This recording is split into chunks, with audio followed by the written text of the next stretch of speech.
Roker Park in the ballot of thousands of fans who turned up for yesterday's game against Port Vale. A newly formed group called the Supporters Action for Change had printed 10,000 ballot papers to try and judge if the board at Sunderland has any support for the way they're running the club. They believe that the former chairman, Bob Murray, should sell his majority shareholding or put more cash into Roker Park to strengthen the side at the wrong end of the table. The result of the vote in confidence in a moment, but first the views of some of the fans who took part. The board's a disgrace, aren't they? Should either spend some money or pull out. I feel they're not trying hard enough. They're not putting as much effort in as we are. I mean, we pay a substantial amount of our disposable income towards the club, and they don't seem to be trying. I would like to see Chris Waddle as manager in the future at this club, but I think Buxton's doing a terrible job here. We've got to start thinking big, like Newcastle. We've got to do something, you know. It's no good standing still. We just... No confidence. Complete lack of confidence. When you see the other teams in the northeast, for that reason, but nobody seems to care. I've voted for the board. And I think that this is going to cause more trouble and unsettle the players. How have the supporters responded to the ballot? It's been excellent. I can count on one hand up to now the people who have actually been against what we're doing. Some people say it's a waste of time, you'll not get rid of them. But the majority, just about, I would think 95% of the people are more than willing to sign these ballot sheets. It's the least thing, at the moment it's the least thing we can do. And it's from this, hopefully we'll just get enough publicity to go further. Well, this was the overwhelming result of the ballot. 8,140 fans said they had no confidence in Bob Murray and the rest of the board. Just 72 votes were cast in favour of the directors. The organisers, who say they're not rebels, just fans who love the club, are absolutely delighted. Well, Bob Murray wasn't at Roker Park yesterday, but the present chairman, John Featherstone, didn't look too concerned about the protest outside the ground when he took his seat for the match. We'll hear from him at the end of the game, but now let's turn our attention to the job that faced Mick Buxton's side yesterday. He included one surprise change. Your match commentator, Roger Thames. Sunderland manager Mick Buxton has cast his vote in favour of a change in goal. The experienced Tony Norman displaces Alex Chamberlain as one of 4 changes to the team that lost 4-1 to Spurs in the FA Cup last Sunday. The other 3 are more expected. Kevin Ball is back from suspension and takes Gary Bennett's place in defence. New signings Steve Agnew and Paul Williams on loan weren't available for the Cup, so they return at the expense of Lee Howie and Craig Russell, even though he's 21 today. Former Newcastle skipper Kevin Scott is currently on loan from Spurs and joins a Port Vale team who've been boosted by 2 successive wins. Last week at Southend, John Rudge's men recorded their first away win in 5 months. Today they're without the suspended Ray Walker. Kevin Kent moves up from substitute. Vale also have their recent signing from Newcastle, Steve Guppy, as well as the former North East Footballer of the Year, Joe Allen, who's a sub. Change of referee from announced today. It's Alan Flood from Stockport. So the proverbial 6-pointer this one. So little to choose between these 2 teams, both of them desperate for the point, as new boy Paul Williams signals his arrival and return to the team with an early shot that flies just wide, and Williams' pedigree and also that of Steve Agnew, just what Mick Buxton really needs at such a difficult time with so many problems at home here at Roker Park, where Sunderland have still only won 2 league matches. It's a form they desperately need to alter.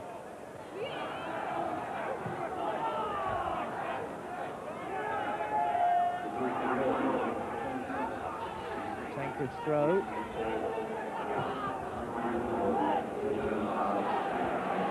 Tony Naylor. A bad move this. And Norman forced to push it away there. Kevin Kent's shot. And Port Vale with their first attack of any description, bringing the first real save out of either keeper, and Tony Norman on his recall was well up to it.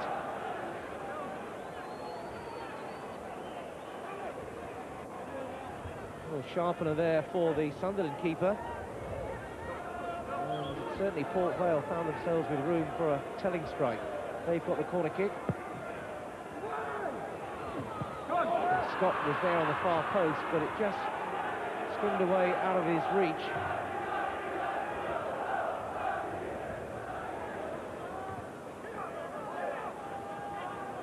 Belleville Down for Scott. Aston.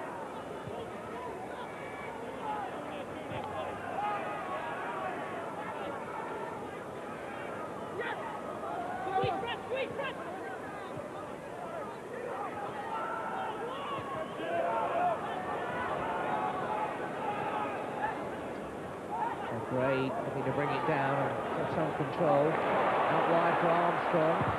That's charged down well by Sandyman, but Sunderland had the corner.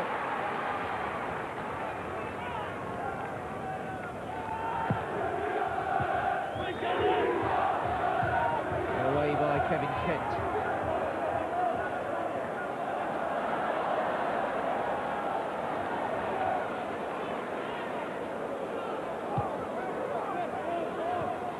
Agnew. Really switch it out. Just carefully rolling it for Kubicki. Smith.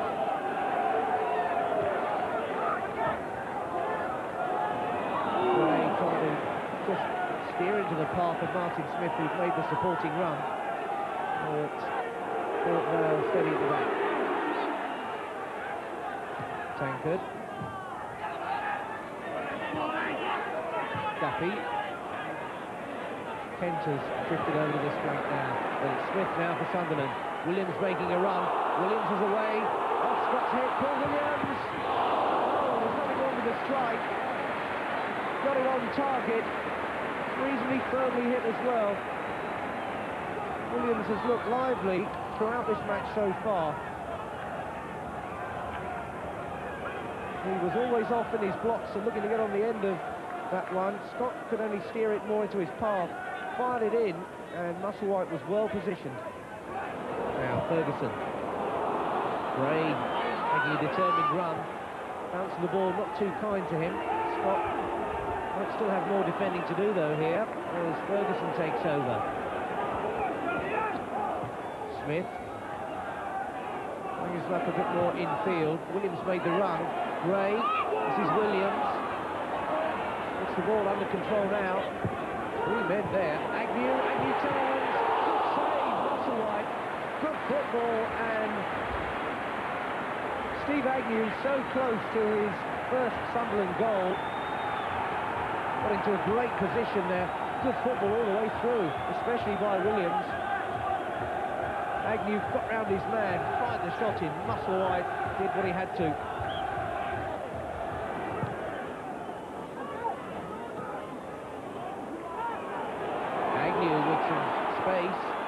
Armstrong takes it over again, Agnew. Looking to really direct the traffic from the Sunderland midfield, Steve Agnew.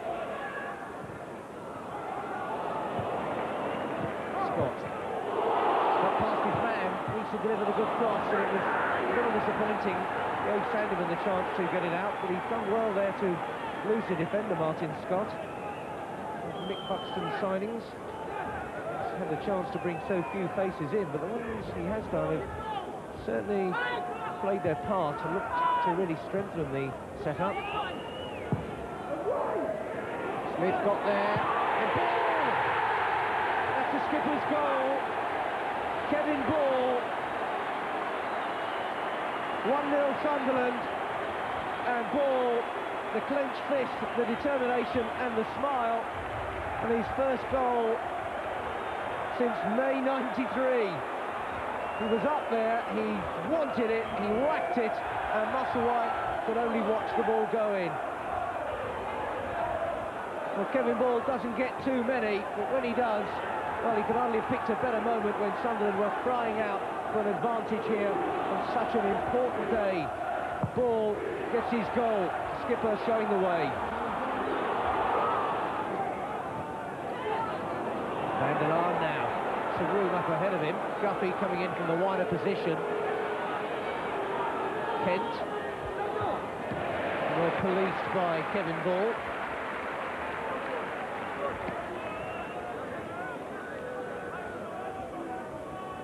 The man down there is Tony Naylor.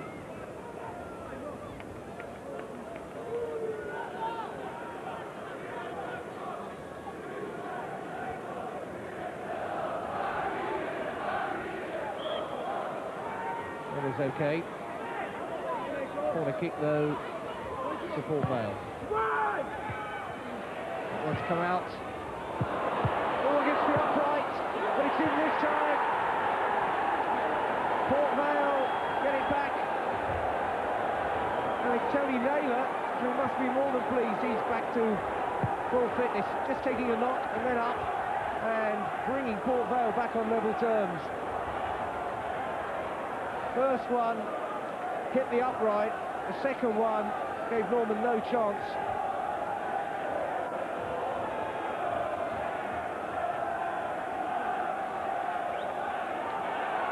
Just steered against that post, he was quick to respond right through the defenders there. And Tony Naylor gets his 5th of the season. 9 minutes left in this first half. And let's even things up. And Sunderland had grabbed the initiative. A bit of attention meanwhile to Kevin Scott. I'd say there is a discontented feel from those terraces.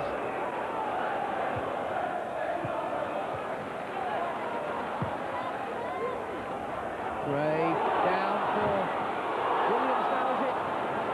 Agnew, having made the first breakthrough though, couldn't follow right up onto the ball. Steve Agnew has been at the heart of most of the encouraging aspects for Sunderland. Neil Aspin for Port Vale has certainly been at the heart of most of the stout defending.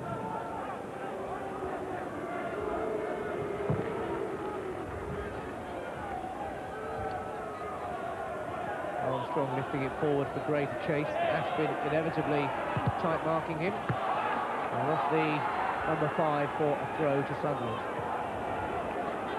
Scott a long way forward, banged in towards Williams. Musselwhite has always looked very confident in his handling. Ever present this season and last as well, Paul Musselwhite.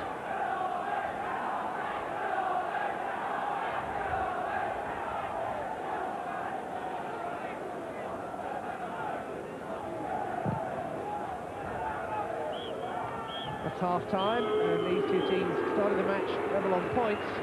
They come to half-time level on goals, despite Kevin Ball, the Sunderland skipper, showing the Rokermen the way after 24 minutes, but Tony Naylor got Port Vale level, and it is very much anybody's game still at half-time. Evenly contested, it's Sunderland 1, Port Vale 1.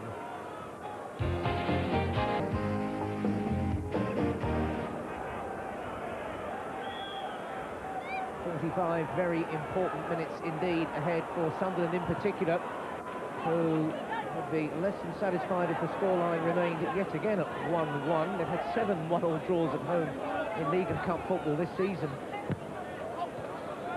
And today would be a real setback if they allowed a team so closely in the table as Port Vale to get away with any share of the points. 5 league games without a win for Mick Buxton's side. And they'll be looking to get straight back into this second half in rather the same positive way when they approached the first half. But Port Vale too, with a couple of wins behind them after a very poor December, when they lost 4 matches and slipped into the bottom 4. Obviously beginning to get the sort of self-belief they had last year when they got automatic promotion. But here is a great break by Tony Naylor, who got the equaliser.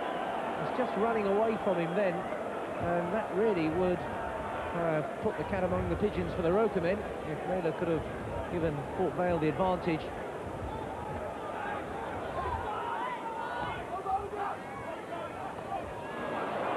Robbed there by Foyle, who came in on the blind side of Kevin Ball. And Guppy now. Agnew with a yard or two to have a little look up and pick out perhaps Gray, but square instead for Kubicki. Gray making a couple of different diagonal runs up front. This is Gray, who was upended there by Scott on the follow-through in that tackle. Williams still feverishly working to keep possession for Sunderland, and managing as well. The second challenge was too much, but they're in again. Ferguson and Smith.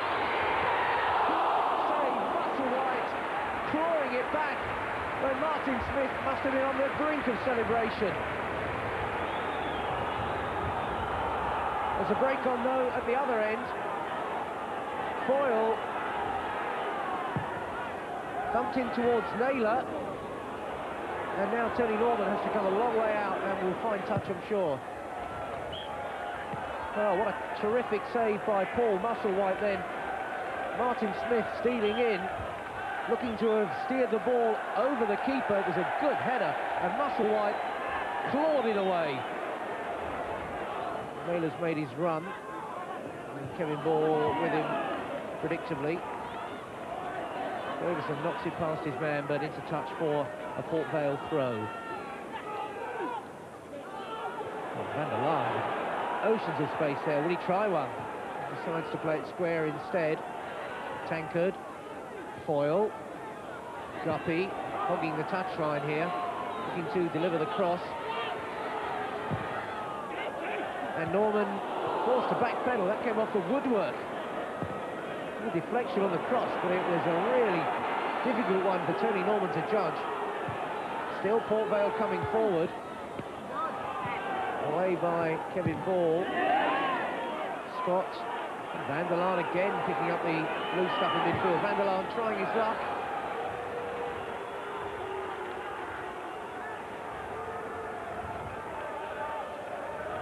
Well, that was a really difficult moment for Tony Norman. There's a swirling wind as well. You can see an extra deflection off the crossbar there. Gordon Armstrong is going off, by the looks of it. And on comes the birthday boy. So off goes Gordon Armstrong, to be replaced by Craig Russell, 21 today, and looking for the key of the door to the Port Vale defence, with just under 15 minutes left to celebrate coming of age in a real style. Straight away getting a touch as well. Williams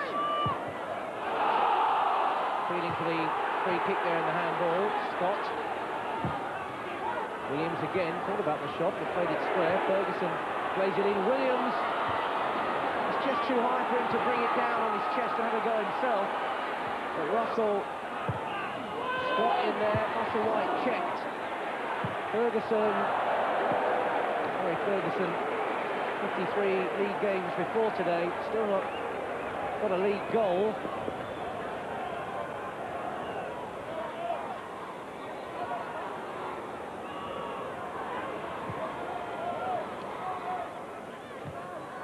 Scott forward. Williams turned to face his man. Through for Russell. Feels the handball there. So absolutely adamant there. Berating the linesman. It was, in fairness, on the blind side of the referee. Maybe we can have a look here. Firing it in. Well, you could see his case, couldn't you? Difficult one for the referee to give. And he hasn't. Corner kick instead. Up goes Ashburn again. Agnew thundering at the ball. Van der Laan knocking it clear.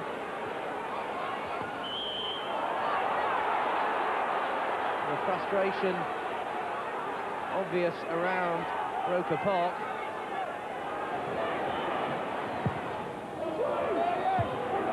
Stopped away with a solid defensive header. Martin Scott is run onto it. Good save again by Musselwhite.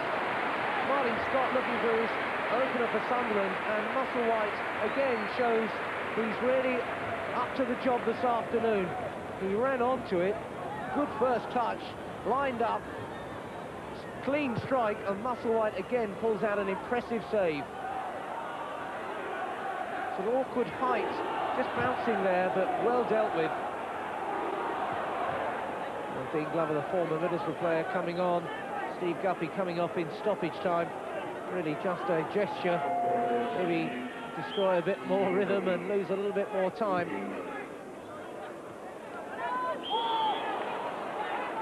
Steve Agnew following through there on Bradley Sandeman. Not too impressed by things there. Another booking. Just have a look at it. Ball well away. He was almost into the next match with that tackle.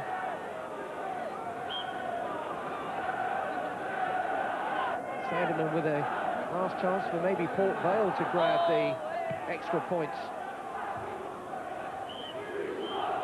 It's yet another home draw for Sunderland.